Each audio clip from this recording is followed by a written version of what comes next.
Are you looking for a fun way to win up to 25 times your money this football and basketball season? Test your skills on Prize Picks, the most exciting way to play daily fantasy sports.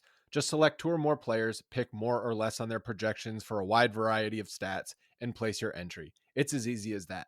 If you have the skills, you can turn $10 into $250 with just a few taps. Easy gameplay, quick withdrawals, and injury insurance on your picks are what makes Prize Picks the #1 daily fantasy sports app. Ready to test your skills? Join the PrizePicks community of more than 7 million players who have already signed up. Right now, PrizePicks will match your first deposit up to $100. Just visit prizepicks.com/bluewire and use code BLUEWIRE. That's code BLUEWIRE at prizepicks.com/bluewire for a first deposit match of up to $100. PrizePicks, daily fantasy sports made easy. Support for this podcast comes from Frito-Lay and the 2023 Snack Bracket Championship. The Frito-Lay Snack-It Challenge is underway, and fans are voting on their favorite snacks to crown champion. We're talking about prime-time matchups between the best 64 snacks in the land. Will Ruffles Ridges reign supreme? Can Doritos defend their dynasty? Or will Smart Food use their smarts for a surprise upset? Only you can decide. Get in on all the action for a chance to win up to $1,000 or a year's worth of snacks. Let your snacks be heard. Just go to fritolaysnacket.sbnation.com to vote and enter for a chance to win. No purchase necessary. Sweepstakes ends April 3rd, 2023. Void where prohibited. Year's worth of snacks awarded in the form of 52 coupons, each good for one bag of chips. See official rules at fritolaysnacket.sbnation.com. Good evening, good morning, friends. Welcome to Mavs Moneyball After Dark. It's about 11:45 on February 8th. The Dallas Mavericks just defeated the Los Angeles Clippers. They won their second straight road game and their second straight game without Luka Doncic, though tonight featured the debut of new Dallas Maverick, Kyrie Irving. How you doing, Josh? I'm doing okay. Leave it to the Mavericks to always do, our friend Austin kind of chimed in online, over at the 77 in Heaven pod, just chimed in, was like, as Josh said, the Mavericks are the team of discourse, always and forever. And this team just does the thing that's going to make people talk the most, good or bad. It's just like clockwork. Well, this was, so just to be clear, we're heading into All-Star break. We're heading into the trade deadline tomorrow. Yep.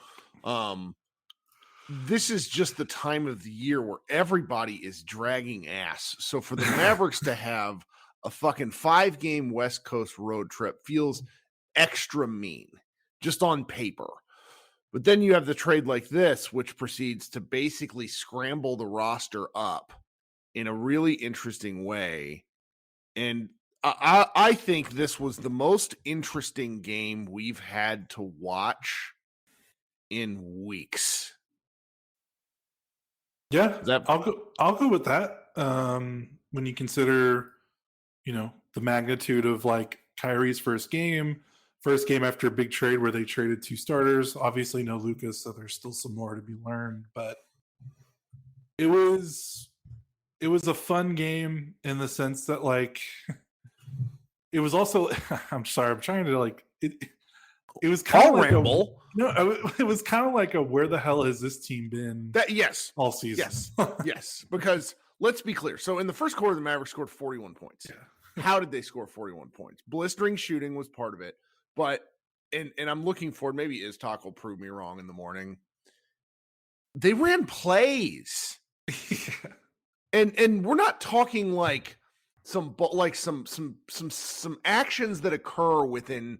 The flow of the game, because like there's these occasional things where it's like, oh, it's a really nice, choice out of a pick and roll, whatever. Like they were running interesting stuff in part of it, like most of it actually centers on Kyrie Irving's off ball movement, which I think will be kind of the highlight of the interesting stuff that we talked about, because he's obviously a very, very different player than anybody that the Mavericks have had for a while. So watching a lot of what he did, that stuff, the Clippers didn't have, scouted within the Mavericks framework. You obviously know how Kyrie Irving is going to play because he's a very good, he's a well-known commodity, etc. But how that works within what the Mavericks do, can't really predict it. at least in terms of scouting. And so what, early in the first quarter, the Mavericks just moving the ball, moving off ball, moving in transition. And it was a really entertaining and weird watch. I mean, I saw a stat, I couldn't find it, but I'm pretty sure Bobby Corral posted this. Prior to this game, actually prior to the Utah game, Jaden Hardy and Josh Green had scored 20% of the Mavericks fast break points this season. So a guy who missed 20 games and a rookie had scored. And so what they're doing in terms of like pushing the ball, I'm just, I want to talk about this more at the end, but it was key to getting the jump on the Clippers. And I'm really interested to see where they go with it because, obviously when you push the ball, you turn the ball over more. Mavericks had a lot of turnovers. Yep. But it was just a fun, weird game. Now, if I'm the Clippers, I'm kicking myself because this was a big game for seeding and things and for tiebreakers. It's I wouldn't have been mad if they lost it because they're kind of undermanned at the moment, but like this is a really big win, like big win. And the ramifications for it are kind of interesting. And I would be pissed as hell to lose a game because Theo freaking Pinson played the game of his professional career. Just made some threes, made some nice passes, just did like again, I'm kind of all over the place about the recap of this game, but I just had a really good time watching it. And part of it is I think I'm like delirious with tired because this has been like a really weird week for me at home here. I've not gotten much sleep, but I had a hell of a time watching it. And I don't know, just wanted to kind of focus on that. Yeah, I mean, weird week at home, weird week online. It's always a weird week online. This was weird. This was up another notch. And, from when the trade happened, I think the thing that really sucked was the trade happened and then the Mavericks played another game. Like the trade happened on Sunday. Yeah. So we've had over 48 hours to just stew and fester online and not trying to say any right or wrong, but it was just with Kyrie, it's a very complicated and it's a very sensitive issue because of what all's going on. So obviously he's a complicated player. Like if you're to one of the things I've been kind of saying to people is like, if you're to wipe away what happened to him this year, meaning the controversy, we'll just refer to it as that because I'm too tired to get into the semantics. The rest of the shit he's done has been weird. Like he's demanded trades, he's threatened surgery. Like there's just been a lot of stuff. And so, talking about those things is exhausting. So it's like when you just get to look at like the basketball, Logan did a really nice piece for us that we published today where it's like, here's what we think the fit is going to be. We're going to talk about that more later, but it's like the actual basketball with Kyrie has never been in question. Right. And that's the thing. Like that's what me and you talked about. Like, that's what we talked about. That's what I wrote in my column. Like when Kyrie's on the floor, he's pretty good. He's really good. And there's no one denied that. We haven't denied that. Our whole thing has been, can he be on the floor? And and I think, we noted that this is probably the healthiest season he's played. Like 4 years? Long time. He has a lot of like freak injury history. He's also a smaller guy. Yeah. I mean, that's one of the things that's like, I've not watched him a ton. I watched him more this year, but prior, I wouldn't say I've watched him a lot of his Nets tenure because he hasn't played a lot. Right. But tonight was a reminder of just sort of his, I don't want to say it's like a unique body type, but like he's about 6'3". He's obviously very like powerful for his weight, got good strength, but he reminds me of like a wildcat. I mean, the guy just moves in such a unique way compared to a lot of NBA players. And let's sort of talk about his game first. Yeah. 24 points, four rebounds, 5 assists, 5 turnovers. Most of the turnovers were not his fault. 4 from 8 from 3. You really got to see, like, he could have scored 35. He was making a lot of extra passes in an attempt to, I think, feel out what his teammates can do. Which I kind of chuckled and I'm like, this is how, Luka and Spencer and everybody who runs the offense feels. But there's a lot of good with what I saw. I'm going to be really, I want to talk about this more at the end. I'm going to be really curious to see what he and Luka do. Yep, we'll need to talk. Yeah, but his game though tonight, like you said, a lot of feeling out. He wasn't as assertive. I mean, he barely led the team in field goal attempts. Like Tim had 16, he had Kyrie had 17, Bullock had 13. So it's not like he dominated the ball. A lot of off ball. I mean, his first bucket as a Maverick came off him kind of running around a dribble handoff and catching it and making a mid-range jumper.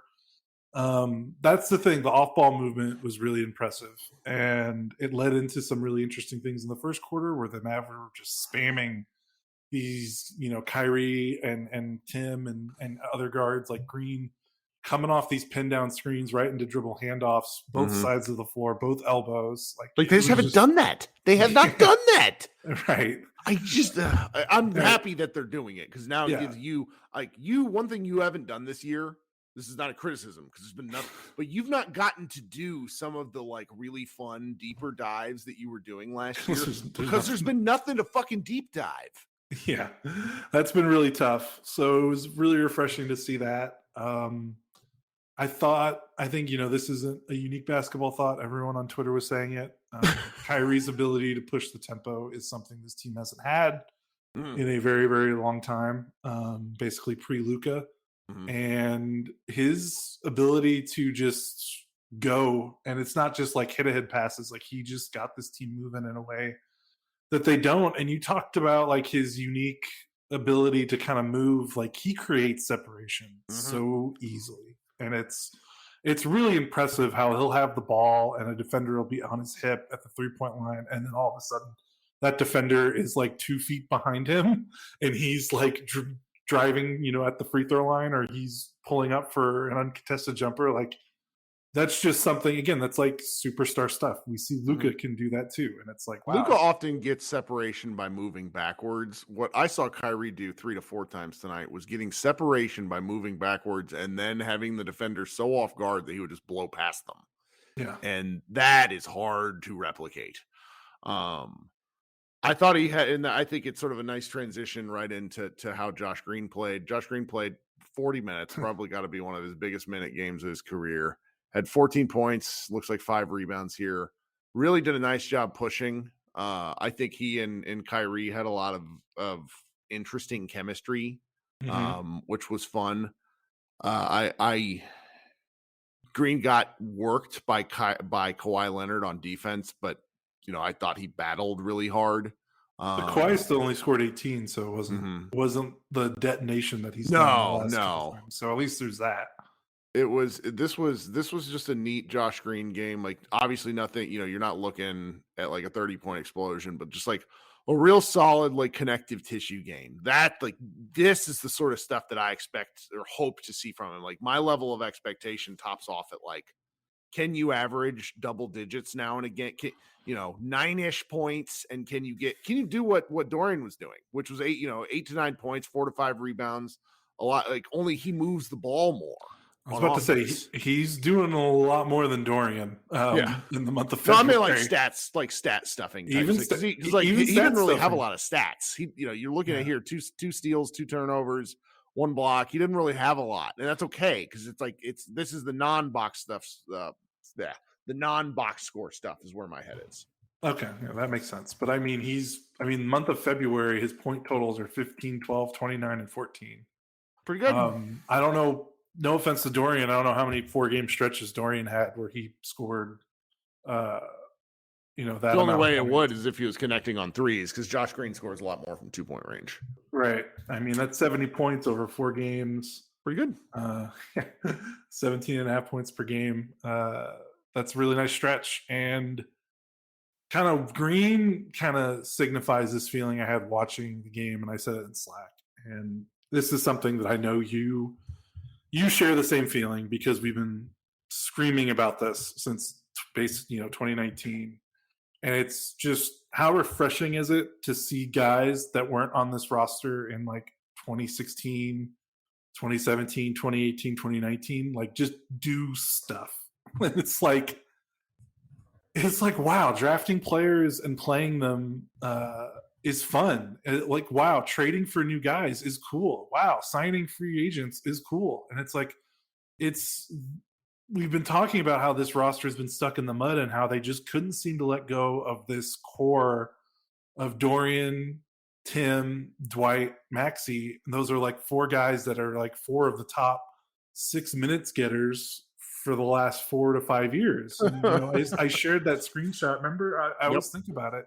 It's like a March game in 2019. Yeah. And it's like the top 5 of the top 7 minutes getters are the same top 5 of the top minutes getters of a game the Mavericks played a month ago. And it's like, boy, that there's just some stagnation, and it's not just on the court stagnate. Like, these guys obviously like each other. Dorian's one of the most liked guys on the team, but there's just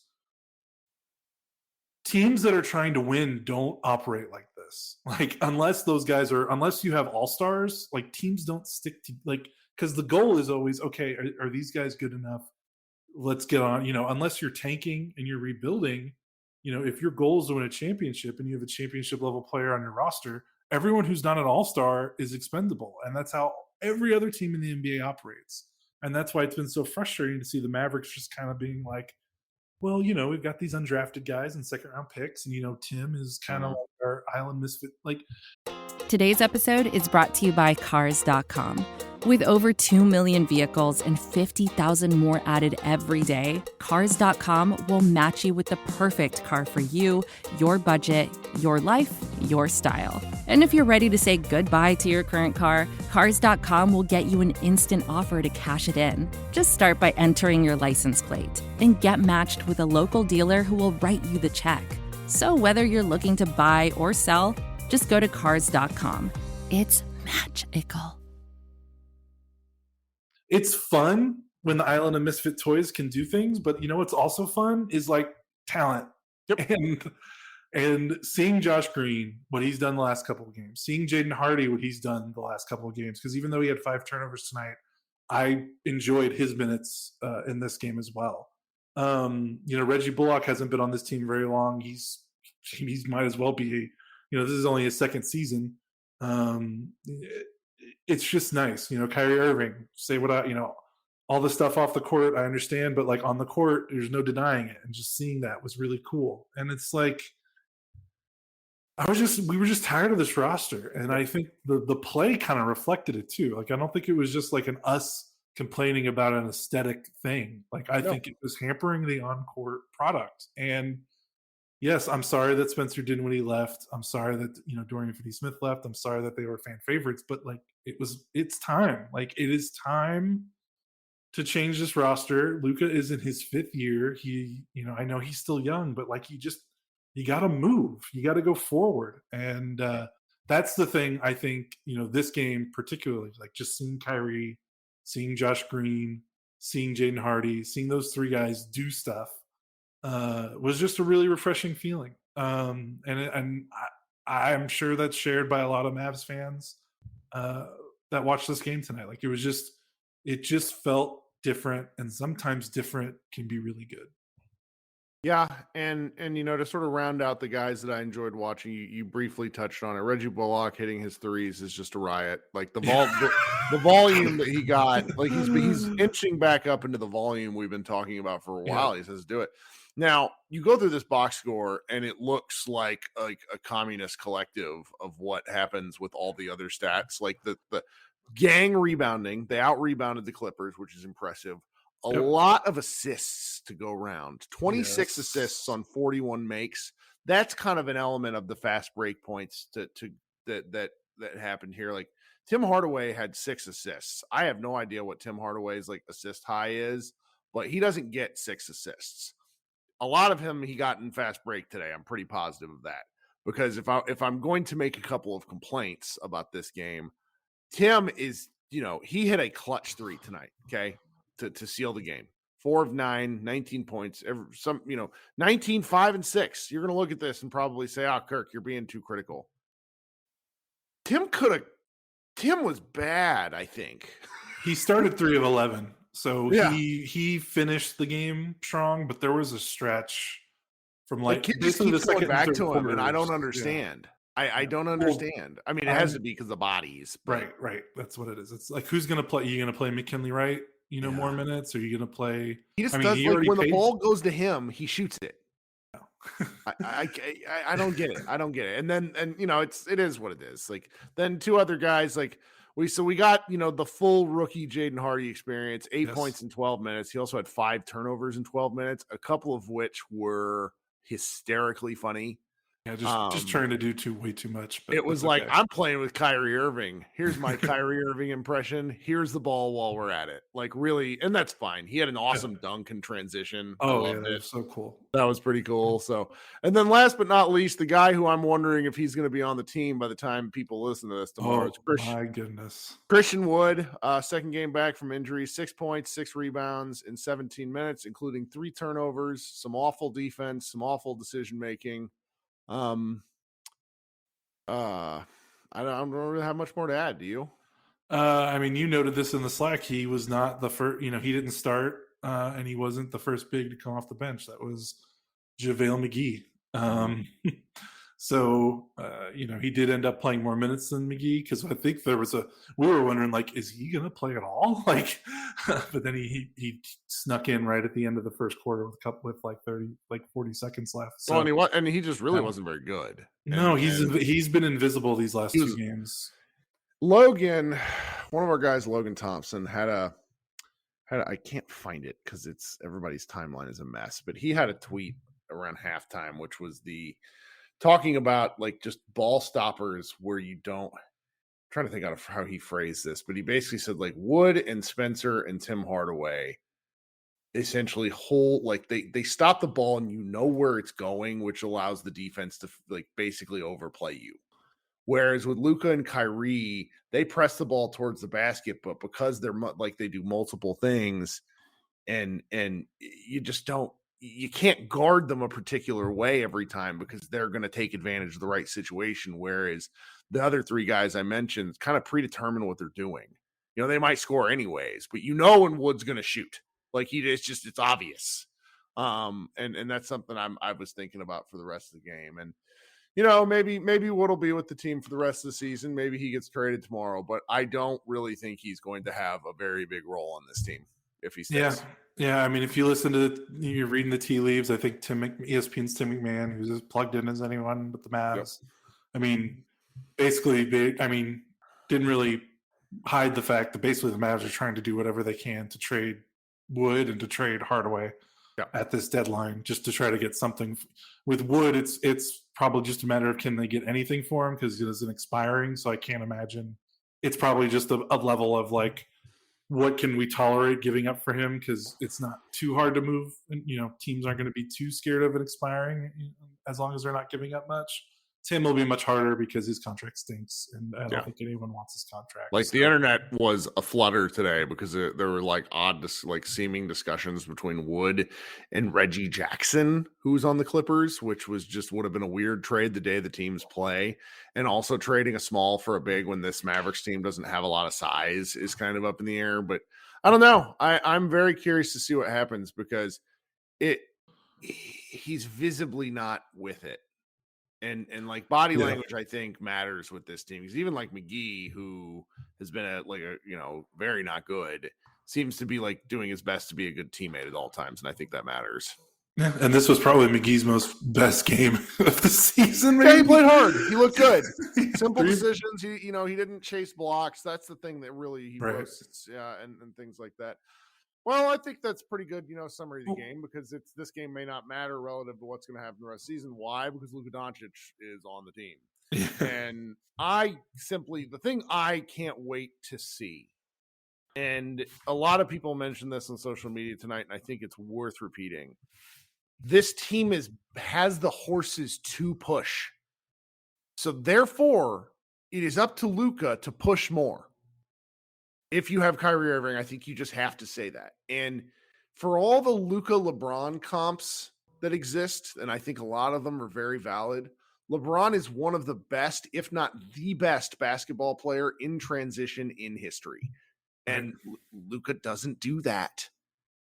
And LeBron turned himself into a good screener, turned himself into, cutter. Like, I mean, he put in the work to be a good off-ball player.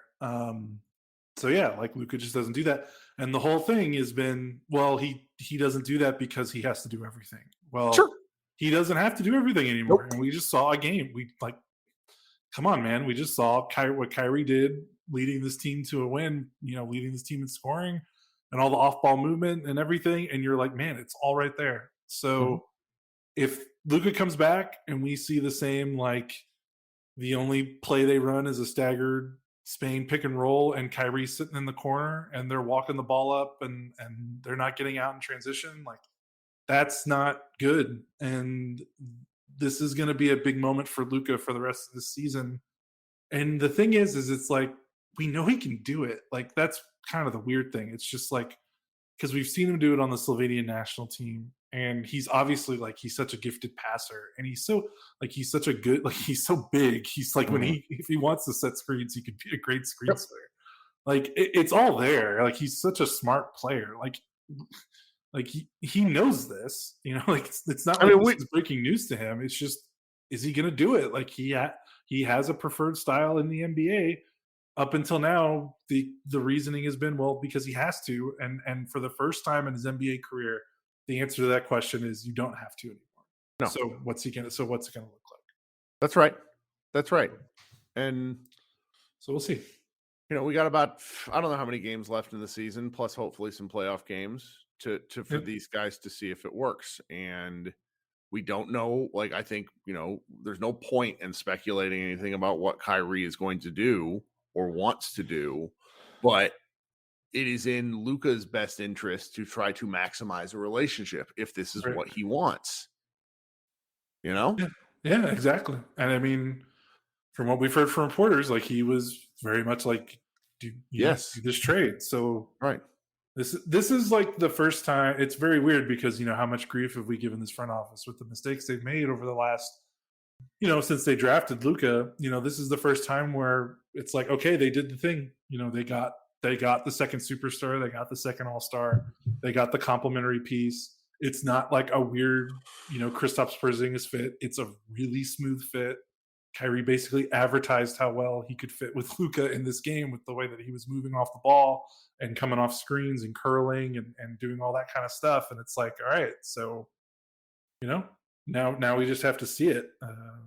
And that's exciting though, because it's real exciting. No, it's new. It's basketball. Yeah. That's the real rub. It is basketball. People love transactional stuff.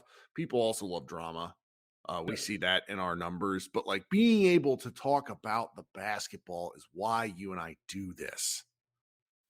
I think that part will be real fun. I'm out of gas and I gotta go to a fucking live show. Let's go. No, but I wanted to talk about this game. Yes, for sure. We put in a lot of work the last several days of Mavs Moneyball, and I wanted to talk about this. I wanted to, and I think we did a nice job here. Show up to MavsMoneyball.com. We had a real nice read today from Ben Zadell about about Spencer Dinwiddie that I thought was real nice. I think that the Mavericks moved on from Spencer to where he will now be the kind of guy that I think fondly about years from now, zero bad taste in my mouth. Even though it sort of seems like he might have been. He was getting close. He was getting close on it just seems like he might have been a guy that was at the edge of he might have been I think everybody might have been ready to part ways is where I sort of feel. I think Jordan wrote about Dorian Finney-Smith, which I think you're going to go edit now. Dorian's a guy that if you love Dorian, I understand. Bobby Corrala, Mavs.com, though. Bobby, you are welcome to come write for Mavs Moneyball. Shared a piece from 2016 at Summer League that he, some of the first quotes he got from Dorian, which kind of moved me in a really, I'm very cynical, and it was just oh man. He also talked about how he was a big, Charks was in on him early, and it's of course Charks was, just of course he was. And I'm, I've been a little sad to see Dorian be sad, but like you said, it's it's okay when relationships come to a fitting end, and maybe he'll get, go. The fact that we don't have to play him again this year, I'm gonna be rooting for the Nets. Yeah, for sure. I hope he does great. And he's turned himself into such a good player. It would be like if it would be a shame to see if that mess things up. Hey, Kirk. What? Don't know what to tell you, but the Phoenix Suns are trading for Kevin Durant. Whoa! Shams and Waj just tweeted it. Wow. Wishing to get the deal done tonight. Well, the Eastern Conference had a nice run of like 8 months of being the better conference. I don't think that is the case now. God, what if Phoenix and Dallas play in the playoffs again with Kyrie and Durant against each other? Well, I mean, it's like, I hate saying it, but this league, this stupid league, this dumb league, Kirk, just finds ways to just do this. No, but this is interesting. Like, I was worried you were going to tell me something like horrific. Like Kyrie. Like Kyrie. Yeah, I was like Kyrie tweeted Kirk, "I'm sorry, it happened." It's like, what? No, like Mark Cuban, Kyrie Irving get into altercation. Like, it was like something preposterous. Like, because the way you said it, you're like, and I was like, okay, good. No, this is not the best part about this, Josh. This is not our problem. Right. Well, I mean, it is, but it's not our problem to write about and cover. Right. You want to know the deal? Gone. No, it's Mikal Bridges, Cam Johnson, and 4 first-round picks. Well, that's a home run for Phoenix. Wow. Paul, Booker, Durant, Ayton. I guess Jay Crowder's coming back to Phoenix. I don't know. Is he like, guys, can I play now? Yeah, Can I please come play? Right. Oh my gosh. The West, just business is about to pick up. Wow.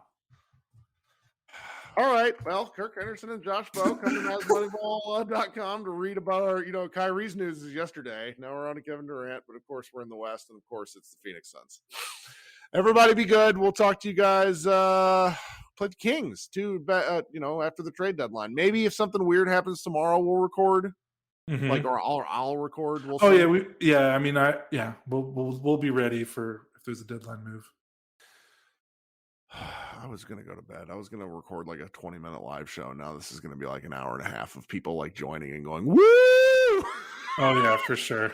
There's a lot to talk about. All right, guys, everybody be good. Talk to you soon. Go Mavs.